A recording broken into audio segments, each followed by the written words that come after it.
అందరికీ నమస్కారం. కౌన్సిల్కు ఏకగ్రీవంగా ఎన్నికవడం చాలా సంతోషంగా ఉంది.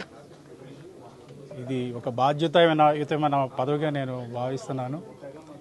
ఇటువంటి పదవిని నా మీద నమ్మకం ఉంచి నాకు అప్పగించిన జనసేన అధినేత శ్రీ పవన్ కళ్యాణ్ గారికి, గౌరవ ముఖ్యమంత్రి శ్రీ నారా చంద్రబాబు గారికి, జనసేన నాయకులకు, తెలుగుదేశం నాయకులు అందరికీ పేరు పేరున నా ధన్యవాదాలు. ఈరోజు డిక్లరేషన్ తీసుకున్నాను. ప్రమాణ స్వీకారం చేయవలసి ఉంది. ఇంకా ఫస్ట్ సెషన్ ప్రారంభం అవటం ఇంకా కొన్ని రోజులు సమయం ఉంది. డేట్ ఇంకా ఫిక్స్ కాలేదు.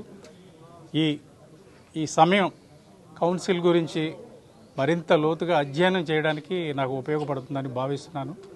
కౌన్సిల్ ప్రొసీడింగ్స్, ప్రశ్నోత్తరాలు, సబ్జెక్ట్స్, అంతకుముందు పెద్దలు జరిపిన చర్చలు, దాని ఫలితాలు, నేను భవిష్యత్తులో కౌన్సిల్లో ఏ విధంగా ముందుకెళ్ళాలి, ఎటువంటి అంశాల మీద దృష్టి పెట్టాలి, ఏ అంశాలు మన రాష్ట్ర ప్రజలకు, మన రాష్ట్రానికి ఉపయోగకరంగా ఉంటాయి, ఇటువంటి అంశాలన్నిటి మీద ఒక అవగాహన రావడానికి నాకు ఈ సమయం ఉపయోగపడుతుందని భావిస్తున్నాను.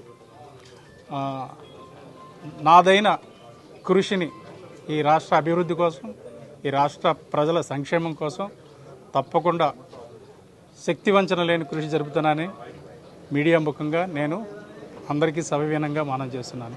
ధన్యవాదాలు.